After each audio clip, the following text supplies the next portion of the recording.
إلى حضرة النبي صلى الله عليه وسلم وآله الكرام أصحاب النظام شيء لله لهم الفاتحة. أعوذ بالله من الشيطان الرجيم. بسم الله الرحمن الرحيم.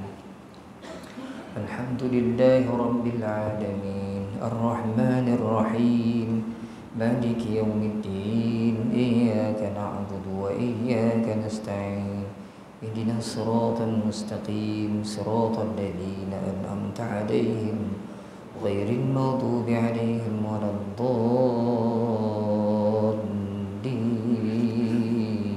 آمين.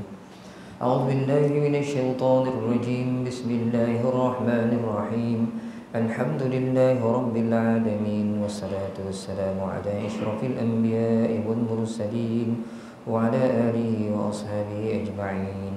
اللهم يا عليم علمنا من علمك ما ترضى به عنا ولا تؤاخذنا بما تعلمه منا. يا عليم خلقنا بخلق العلم وحققنا بحقائق العلم.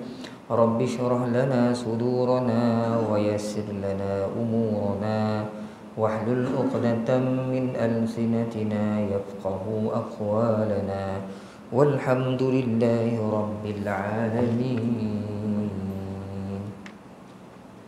أعوذ بالله من الشيطان الرجيم. بسم الله الرحمن الرحيم. السلام عليكم ورحمة الله تعالى وبركاته. الحمد لله والصلاة والسلام على رسول الله وعلى آله وصحبه ومن والاه. أشهد أن لا إله إلا الله وأشهد أن محمدا عبده ورسوله. قال رب اشرح لي صدري ويسر لي أمري wahlul 'uqdatam min lisani yafqahu qawli, amma ba'd. Yang berusaha pengurusi masjid beserta dengan ahli jawatan kuasanya, ashabul fadilah, tuan-tuan guru, tuan-tuan imam, tuan-tuan haji, puan-puan hajah, tuan-tuan, puan-puan, hadirin hadirat yang dirahmati Allah Subhanahu wa taala sekalian. Alhamdulillah tuan-tuan, sama-sama kita panjatkan kesyukuran kehadirat Allah Subhanahu wa taala kerana masih lagi memberikan kepada kita kesempatan untuk terus hidup sampai ke saat ini, dapat kita salat maghrib secara berjamaah, dapat kita sama-sama duduk tuan-tuan untuk kita meneliti, merenung ayat-ayat yang Allah Ta'ala turunkan untuk kita ambil panduan dan jadikan pengajaran, panduan dan pedoman dalam kehidupan kita, insya-Allah, mudah-mudahan. Allahumma amin. Jadi malam ni tuan-tuan kita sambung kembali kuliah tafsir kita masih lagi dalam surah Al-Baqarah, iaitu malam ni kita tengok ayat bermula daripada ayat yang ke-258. Ayat yang ke-258 suratul Baqarah juzuk 3 tuan-tuan. Yang ada buku ni boleh tengok muka surat yang ke-18. Allah Subhanahu wa taala berfirman. Sebelum tu tuan-tuan saya lupa, Isyak masuk kan kita tahu berhenti tuan-tuan, sebab ada hajat sahabat saudara kita Cik Azmi, untuk kita buat sikit doa selamat sebagai tanda kesyukuran beliau lah pada Allah Subhanahu wa taala. Mohon kita sama-sama doa selamat kerana menantu beliau, menantu ke anak? Menantu. Anak. Anak alhamdulillah bakal dia akan bakal menambah cucu lagi lah tu Cik Azmi ni. Jadi sebagai tanda syukur, Isyak masuk kan kita tahuilah, kita buat majlis doa selamat, lepas tu kita baru solat Isyak, insya-Allah. Jadi tuan-tuan kita tengok ayat yang ke-258 di mana Allah Subhanahu wa taala berfirman, A'udzu billahi minasy syaithanir rajim. Bismillahirrahmanirrahim. ألم تر إلى الذي حاج إبراهيم في ربه أن آتاه الله الملك إذ قال إبراهيم ربي الذي يحيي ويميت قال أنا أحيي وأميت Qala Ibrahim fa inna Allah ya'ti bisyamsi minal masyriqi fa'ti biha minal maghrib fabuhital ladzi kafar wallahu la yahdil qaumadh dhalimin. Sadaqallahul azim. Ayat ni panjang tuan-tuan. Kemudian ada tafsiran ni pun panjang berdasarkan apa yang dicatatkan oleh Ustaz Ahmad Sunhaji di sini. InsyaAllah kita tengok sama-sama. Tidakkah engkau ketahui, wahai Muhammad, akan kisah Namrud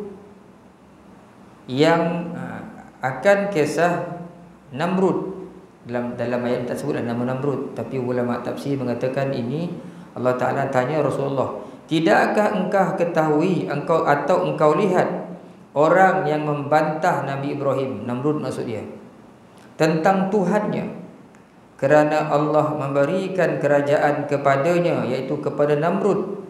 Ketika itu Nabi Ibrahim berkata kepadanya, Tuhan aku sahajalah yang menghidupkan dan mematikan.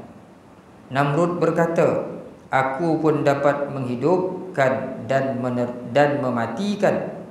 Berkata Ibrahim, bahawasanya Allah menerbitkan matahari dari timur, maka cubalah engkau terbitkan ianya dari barat.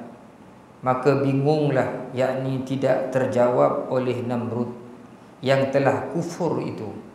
Allah tidak memberi petunjuk kepada kaum yang zalim atau kaum yang aniaya. Baik tuan-tuan, seperti biasa, sebelum kita pergi jauh melihat tafsiran ini berdasarkan apa dicatatkan oleh Ustaz Ahmad Sunhaji dan juga tafsir Muni yang ada di depan saya ni, begitu juga saya sempat melihat tafsir Al-Qurtubi dalam kitab Al-Jami' li Ahkamil Quran. Tempat saya snap ini, tengok tuan-tuan. Jadi ayat ni menceritakan tentang pertanyaan Allah kepada Rasulullah SAW, dengan tujuan nak menceritakan pada Nabi tentang kebesaran Allah Ta'ala itu. Maka Allah Ta'ala tanya Rasulullah, engkau tak tengok kau wahai Muhammad, tidakkah engkau tahu kisah zaman Ibrahim dulu ada seorang raja yang dia berbantah-bantahan dengan Ibrahim. Raja ni membantah Ibrahim AS, bertongkar dengan Ibrahim. Kenapa raja ni? Kerana raja tu pada ketika zaman itu, raja itu diberikan kekuasaan, kuasa yang besar, kerajaan yang besar, sampai dia rasa dia jadi Tuhan. Dia berdebatlah dengan Nabi Ibrahim, sehingga Nabi Ibrahim pun menyebutkan, Tuhan aku adalah Tuhan yang menghidup dan mematikan. Maka raja itu atau Namrud yang disebut oleh tafsir di sini mengatakan, aku juga boleh menghidupkan dan aku juga boleh mematikan. Maka Ibrahim mengatakan lagi, sesungguhnya Tuhan aku bukan saja boleh menghidupkan, mematikan, tapi Tuhan aku boleh mendatangkan, memunculkan matahari, menerbitkan matahari daripada timur, tenggelam sebelah barat. Sekarang ni fa'ti biha minal maghrib, cubalah kau terbitkan matahari itu daripada belah barat pula. Tuhan aku kuat, dia terbitkan matahari belah timur. Kalau kau handal mana, tu bahasa kita lah, cuba kau terbit dan belah barat pula. Fabuhital ladzi kafar, maka bingunglah Namrud, dia tak dapat buat macam tu.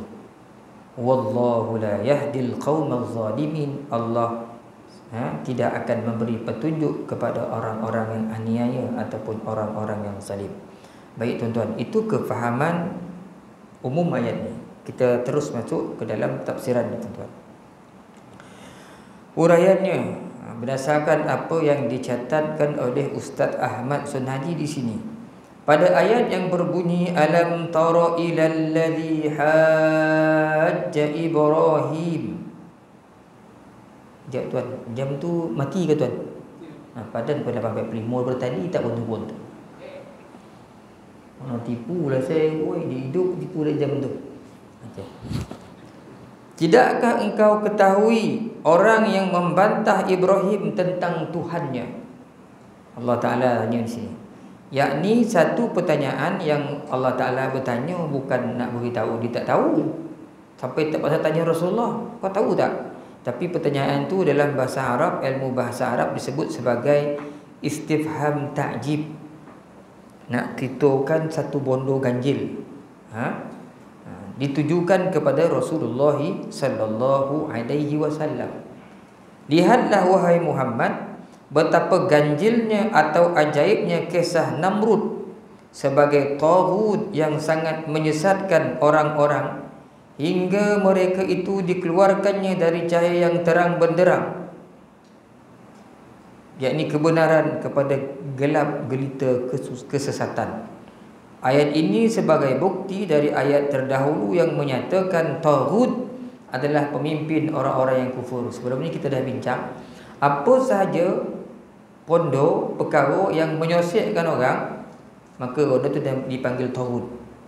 Orang ko, setan ko, iblis ko, satu fahaman ko menyebabkan orang jadi sesat, itu dipanggil sebagai taghut. Jadi Namrud ni dipanggil taghut juga sebab Allah Ta'ala beri dia kekuasaan sampai akhirnya dia mengaku jadi Tuhan dan dia menyesatkan kaum dia pada zaman itu, anak buah dia, rakyat dia pada ketika itu. Ayat tadi juga menyatakan bahawa Namrud telah membantah Nabi Ibrahim tentang Tuhannya kerana Allah memberikan kerajaan kepadanya, yakni Namrud. Namrud adalah seorang raja yang mengaku dirinya Tuhan. Disebabkan Allah mengurniakan kekuasaan sebagai raja, maka ia pun berbuat sewenang-wenang dan aniaya, zalim maksudnya. Dia telah berhujah tentang Tuhan yang sebenarnya.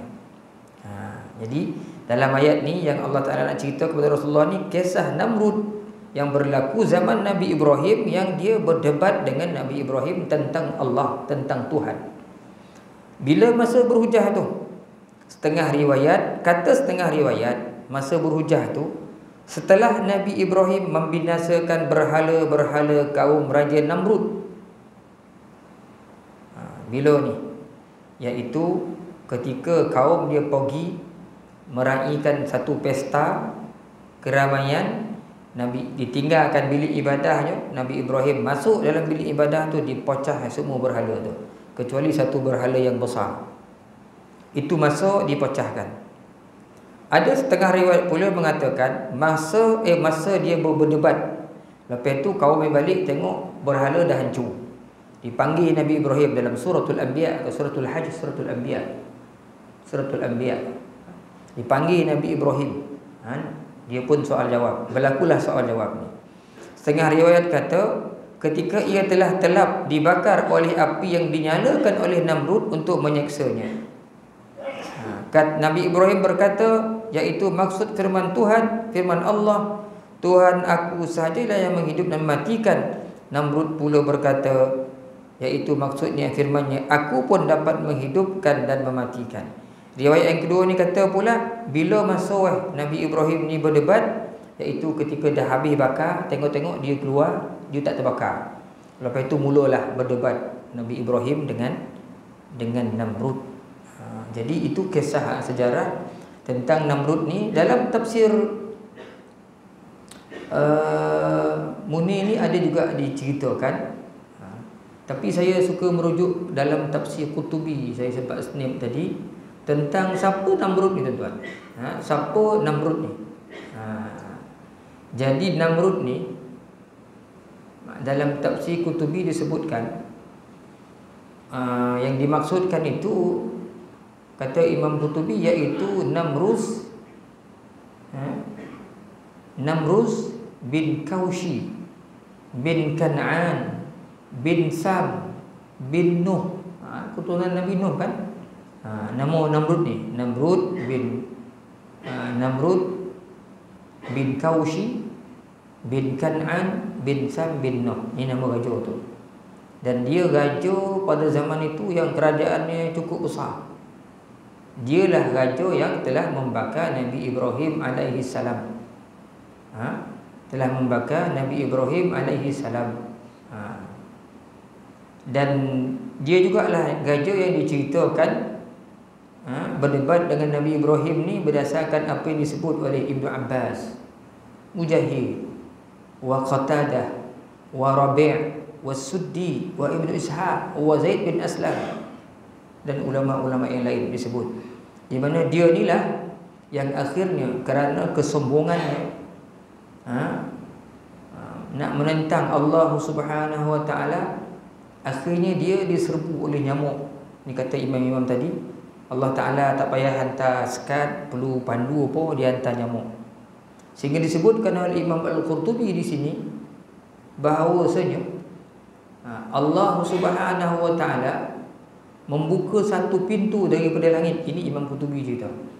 Daripada langit, maka bila terbuka satu pintu daripada langit itu, turunlah sekumpulan nyamuk yang terlalu banyak, sehingga banyaknya nyamuk-nyamuk ini menutup cahaya matahari pada ketika itu, dan gelap gulita lah saat tu.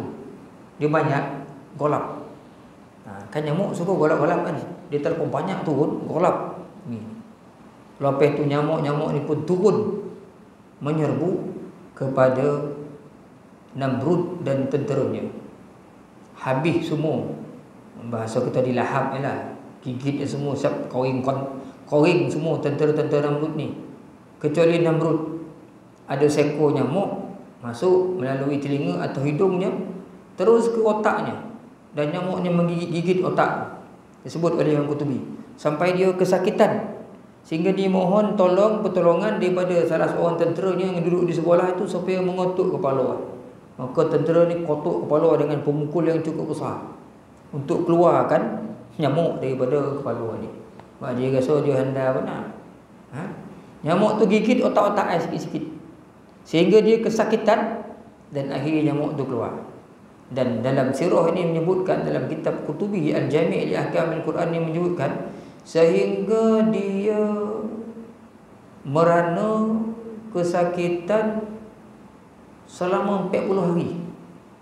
Arba'ina yauman, 40 hari. Allah Ta'ala suruh nyamuk ya, bukan benda lain, nyamuk masuk gigi otak tu keluar. 40 hari Namrud sakit. Siapa? Ini raja yang zalim mengaku jadi Tuhan. Sehingga Ibnu Jurayj dalam tafsir ini berpendapat bahawa Namrud ini adalah raja pertama di muka bumi. Raja pertama di muka bumi ini Namrud lah. Dia keturunan Nabi Nuh, tapi dia kufur. Tetapi pendapat Ibnu Jurayj ini, kata Imam Qurtubi, telah disanggah, dibantah oleh Ibnu Atiyah, oleh Ibnu Atiyah. Ibnu Atiyah kata tak benar, ada raja sebelum itu lagi. Siapa kata? Ibnu Atiyah. Dan Imam Qatadah menyebutkan bahawasanya Namrud ni raja pertama yang paling zalim. Raja dah ada sebelum tu, kata Ibnu Atiyah. Tapi kata Qatadah rahmatullah alaih, Namrud ni adalah raja pertama di muka bumi yang bertindak zalim, dan dialah yang memiliki istana yang cukup besar di Babylon. Namrud ni di Babylon. Sehingga ada juga sebahagian ulama yang menyebutkan bahawa Namrud ni adalah raja yang menguasai bumi saat tu. Kerajaan yang besar masa tu yang namanya bumi, dialah raja. Ketika itu kata pendapat ni dibawa oleh Imam Qurtubi, dia adalah salah seorang daripada dua orang kafir. Raja hebat yang kafir ada dua orang. Seorang nama Namrud, seorang nama Bukhtanasar. Seorang raja Namrud, seorang nama Bukhtanasar. Nanti kita akan jumpa ayat 259 tentang seorang yang berjalan di sebuah tempat yang telah dibinasakan. Ayat 259. Tempat yang dibinasakan itu telah dibinasakan oleh Raja Bukhtanasar ni lah. Jadi dia kata Imam Qatadah, pendapat ni ada dua orang zaman tu, orang yang kafir, raja yang kafir dua orang, satu nama Namrud, satu nama Bukhtanasar.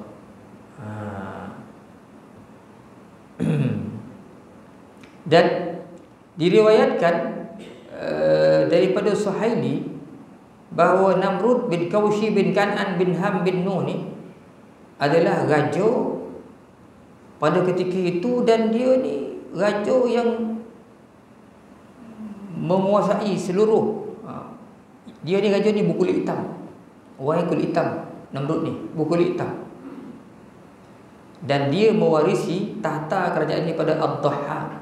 Jadi panjang cerita ni, Ad-Dhahhak ni dulu dia ada tahta, ada kerajaan dia, dan dialah yang mewariskan kepada Namrud ini. Dan kalau kita tengok dalam tarikh Tabari, panjang cerita Raja Dhahhak ni. Jadi kalau kita ngaji sejarah, sudah baca tapi nak cerita Namrud ni dia mewarisi kerajaan tu daripada seseorang yang bernama Ad-Dhahhak. Okey. Dan Dhahhak ni orang dia kejam. Kejam. Namrud ni bila dia meninggal, mati Namrud ni, dia turunkan tahta kepada anak pula yang bernama Kaushi. Kaushi juga anak ni. Kemudian berterusanlah kerajaan dia ni. Kita cerita Namrud ni. Kan? Dan kisah dia berdebat dengan Nabi Ibrahim menyebutkan seperti mana yang dicatatkan oleh Al-Imam Al-Qurtubi di sini. Pendapat riwayat yang pertama tadi kata orang-orang dia pergi merayakan pesta apa semua. Nabi Ibrahim masuk bawa kapak, dia kapak semua. Dia letak satu kapak ya dekat yang besar tu. Allah Taala sebut dalam surah Al-Hajj ke surah Anbiya pasti faja'alahum juzazan illa kabirul lahum kan. Nabi Ibrahim musnahkan tinggal satu ya. Bila kaum Bani Sadar ketika mereka balik dari pesta, kan ditanya Nabi Ibrahim, ditangkap siapa punya kerja ni, dia kan. Lepas tu lah kaum berkata, aku ada dengar seorang pemuda selalu mengutuk Tuhan kita ni. Yuqalu lahu Ibrahim, disebut nama lelaki tu Ibrahim. Kata orang, tangkap dia, bawa sini. Bawa. Ditanya Ibrahim, adakah kau yang melakukan? Nabi Ibrahim pun suruh dalam Quran tu kata, cuba tanya berhala-berhala kau ni kalau dia boleh cakap kan. Akhirnya semua tunduk. Memang tahu berhala tak boleh cakap lah. Itu riwayat yang pertama. Riwayat yang kedua pula, dalam riwayat tu disebutkan, Nabi Ibrahim tanya, kenapa kau sembah patung-patung yang tak boleh bercakap ni? Kan? Kau semua tak dapat buat apa-apa kan? Memang tak ada jawab. Pada ketika itulah Namrud berkata, kau sembah apa? Kata Ibrahim AS keluar ayat ni, siapa Tuhan kau? Ibrahim jawab, Rabbi alladhi yuhyi wa yumit. Tuhan aku yang menghidupkan dan mematikan. Lepas tu Namrud jawab, qala ana uhyi wa umit. Aku pun boleh menghidupkan, aku juga boleh mematikan. Kata Namrud. Itu riwayat yang pertama. Riwayat yang kedua pula mengatakan bahawasanya zaman Namrud dulu, dia ambil semua benda yang boleh dimakan, semua dimasuk dalam istana. Semua yang nama makanan masuk dalam istana. Jadi kalau istana cukup besar. Zaman tu siapa nak makan, kena beli makanan daripada siapa? Daripada Raja Namrud. Bila orang masuk nak makan, kena beli melalui Raja Namrud. Dia terpaksa masuk dalam istana Namrud.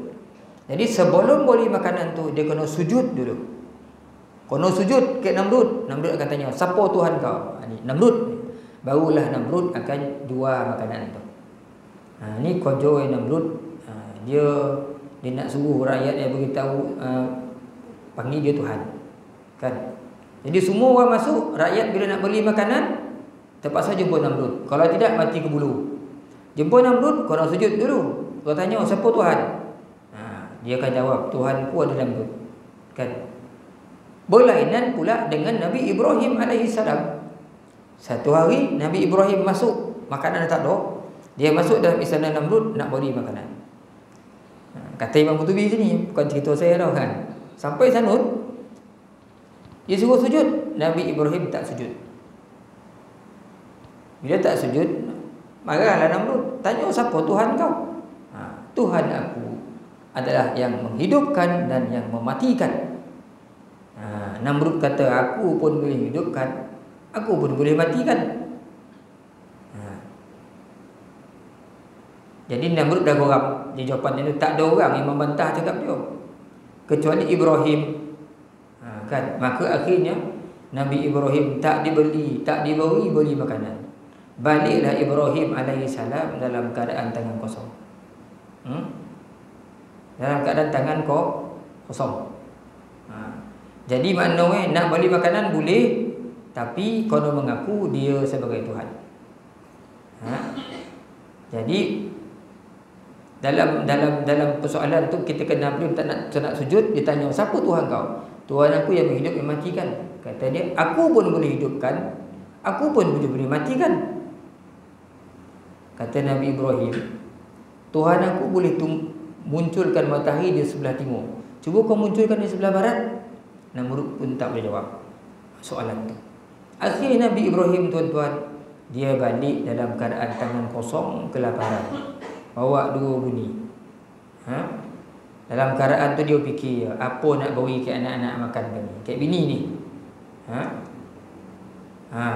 Akhirnya dalam perjalanan tu, ketika dia berjalan, dia melalui satu kawasan gondolan pasir yang cukup halus. Dia pun ambil pasir tu, dia masuk dalam buni 2 tu, dia pun pikul adik. Kata orang, tak apa, anak-anak ni kan dia tengok ayah bawa makanan, semua lapar ni kan, dia tengok ayah makan, dia tidur lah semua, dia tidur lah. Kan dah nak gembira sekejap ya anak-anak, biar dia tidur, dia kelaparan. Bawa anak Ibrahim balik. Sampai di rumah, anak-anak dah nunggu. Dia pun bagilah 2 karung tu kepada anaknya. Dan mereka pun gembira main dengan 2 karung tu. Duduk-dudukan karung tu. Akhirnya tertidurlah anak ini. Nabi Ibrahim pun sama lah tidur, membawa anak ni main, nak pujuk anak. Makanan tak ada sebenarnya. Isteri pun tengok dah tidur, dia berfikir, selok-elok ni laki tengah tidur, anak tengah tidur, dia masak lah ni tepung ni, dalam buni ni. Kan dia sadar-sadar makanan dah masak. Dia pun ambil lah karung tadi, pasir, dibukanya. Fafatahat, Nabi isteri buka karung tu. Akhirnya bila dia buka-buka, memang ada tepung putih yang sangat bagus sekali. Nabi Ibrahim tak pasir, tapi tepung. Dia masaklah roti. Masaklah roti dengan tepung yang dibawa oleh Nabi Ibrahim. Asalnya pasir. Akhirnya bila dah masak, Nabi Ibrahim terbangun dari tidur. Isteri pun letakkan roti tu yang dah panggang tu ke pangku Nabi Ibrahim. Terkejut dah, panik kan, terjaga Nabi Ibrahim. Kata orang tu, saudara-saudara jago, dia letak roti atas paha. Panik kan, terkejut Nabi Ibrahim. Tengok roti gandum. Maka Nabi Ibrahim bertanya, daripada mana kau dapatkan ini? Kata isterinya, dari tepung yang abang bawa tadi. Kan bawa 2 butir ni. Kan bila gitu Nabi Ibrahim pun menyedari bahawasanya Allah lah yang telah menukarkan tepung itu. Itu kita sebut keyakinan. Ada kisah yang menarik, tuan-tuan, daripada Imam Qutubi yang meriwayatkan daripada Abu Bakar bin Abi Syaibah, daripada Abu Saleh, yang menyebutkan bahawasanya ketika Nabi Ibrahim balik itu, dia pulang tu, dia masukkan pasir warna merah.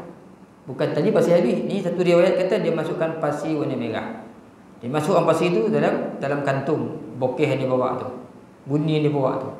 Maka dia baliklah. Dia bagi ke anak dia bagi ke Umar. Orang tanya, abang bawa balik apa ni? Ini aku bawa biji gandum yang berwarna merah. Padahal tanah yang warna merah, pasir warna merah. Bini pun suka. Lalu isteri yang membuka kantung itu, bekas itu, dan di dalamnya didapati gandum yang berwarna merah. Kata Abu Saleh, setiap kali Nabi Ibrahim menanam biji gandum itu, biji gandum itu akan menumbuhkan, menghasilkan lebih banyak lagi biji-biji gandum. Ini hikmah kan, kelebihannya Allah Subhanahu wa taala beri kepada Nabi Ibrahim alaihissalam. Jadi Imam Rabi' dan sebagian ulama menyempurnakan kisah ini dengan mereka berkata, ketika Namrud cakap aku dapat menghidupkan, aku dapat mematikan juga, maka dia ambil 2 orang lelaki Dua orang, satu bunuh satu dibiar hidup. Kau tengok kata dia. Aku pun boleh hidup kan, aku boleh mati kan. Yang ni dibunuh tengok orang ni mati kata dia. Yang saya satu lagi aku beri dia hidup. Aku boleh menghidupkan, aku boleh matikan, kata Namrud. Kan? Tapi seketika Ibrahim alaihissalam kata, Tuhan, aku memunculkan matahari daripada timur, silalah engkau terbitkan ia daripada barat. Tentu akhirnya Namrud tak boleh menjawab. Itu yang disebutkan oleh Ar-Rabi'. Banyak kisah ni tuan-tuan. Dan akhirnya Nabi Ibrahim ditangkap, dimasukkan ke dalam api, dilemparkan di sana. Itu yang keluar ayat, qulna ya naru kuni bardan wa salaman ala Ibrahim. Kami berfirman, kata Allah, qulna ya nar, wahai api, kuni bardan wa salaman, jadilah kamu sejuk dan selamat selesa untuk Ibrahim, ala Ibrahim. Sehinggalah bila Nabi Ibrahim keluar daripada api, tengok dia tak terbakar apa-apa. Seketika itulah berlaku perdebatan tu Nabi Ibrahim dengan Namrud, sehinggalah Namrud dibinasakan oleh Allah Subhanahu wa taala dengan kumpulan nyamuk yang datang menyerang daripada pintu langit yang dibuka oleh Allah Subhanahu wa taala. Ini kisah Raja Namrud. Kisah Raja Namrud yang diceritakan banyak dalam tafsir-tafsir, tuan-tuan. Okey. Itu ayat 258. Ayat 258. Kemudian pada ayat yang ke-259, ini pula kita tak baca panjang ayat ni, kita tengok terjemahan tu, tuan. Kita ambil sikit, tak sempat kita cerita lain kali. Atau ni cerita kedua. Allah Ta'ala nak tunjukkan kekuasaan ni kepada Nabi Ibrahim. Pertama, Allah Ta'ala ceritakan tentang kisah Namrud yang dengan kesombongannya akhirnya dimusnahkan oleh Allah hanya dengan kumpulan-kumpulan nyamuk, kan? Jundullah, tentera Allah tu nyamuk, air, kan? Benda-benda simple-simple dia. Bila Allah Ta'ala musnahkan orang, tak payah susah dah. Angin, kan? Atau ini kisah yang kedua Allah Ta'ala ceritakan pada kita, seperti orang yang lalu di sebuah negeri. Tadi adakah engkau alam tara ila alladhi, adakah engkau melihat wahai Muhammad tentang kisah Namrud? Atau ini kisah kedua, atau seorang yang lalu di sebuah negeri, sedang rumah-rumah di negeri itu sudah runtuh. Maka berkata ia, siapa yang berkata ni? Ulama mengatakan nama dia Uzair. Bagaimana Allah dapat menghidupkan, memakmurkan kembali negeri ini sesudah musnah. Dia lalu Tompek tu telah hancur, musnah, dimusnahkan oleh orang. Lalu ia pun dimatikan oleh Allah 100 tahun lamanya. Ini dalam surah ni cerita. Tempat itulah yang dimusnahkan oleh Raja Bukhtanasar tadi, yang saya cerita tadi. Ini raja yang kedua kan, yang kafir. Lalu bila dia bertanya, macam mana Allah Ta'ala boleh hidup kembali negeri ini sesudah dia musnah? Allah Ta'ala pun matikan dia 100 tahun. Kemudian dihidupkannya kembali. Maka Allah bertanya, berapa lamakah engkau tinggal di sini? Berapa lama kau tinggal kat sini? Kan? Dia menjawab, saya tinggal. Uzair menjawab, saya tinggal di sini baru sehari atau setengah hari. Padahal dia dah mati 100 tahun. Kenapa dia rasa sehari? Sebab Allah Ta'ala matikan masa dia pagi, waktu pagi. Waktu petang, kau jodkan dia balik, hidupkan dia. Dia kata, Tuhan tanya, Allah Ta'ala tanya, berapa lama kau tinggal kat sini? Oh, sehari je tadi. Pagi tadi mati, petang hidup balik. Kan? Saya tinggal di sini baru sehari atau setengah hari, kata Uzair. Berkata pula Allah, bahkan engkau telah tinggal mati 100 tahun. Tak, kata Allah Ta'ala. Kau tak mati sehari dah, 100 tahun dah kau mati kat sini. Apa bukti dia? Maka lihatlah makanan dan minuman yang engkau tiada berubah. Fanzur ila ta'amika wa syarabika lam yatasannah. Allah Ta'ala sebut. Fanzur, lihatlah makanan dan minuman engkau itu tak berubah pada mati 100 tahun dah, kata Allah Ta'ala. Kemudian Perhatikan pula, wanzur ila himarika wa linaj'alaka ayatan linnas. Kau tengok unta kau. Kan? Makanan kau tak berubah, tapi lihat pula keldai kau unta. Keldai kamu untuk kami jadikan engkau sebagai tanda bagi manusia bahawasanya pasti adanya hari ba'as, hari sudah mati. Makanan kau elok, tapi tengok keldai kau dah lama jadi tulang-tulang dah.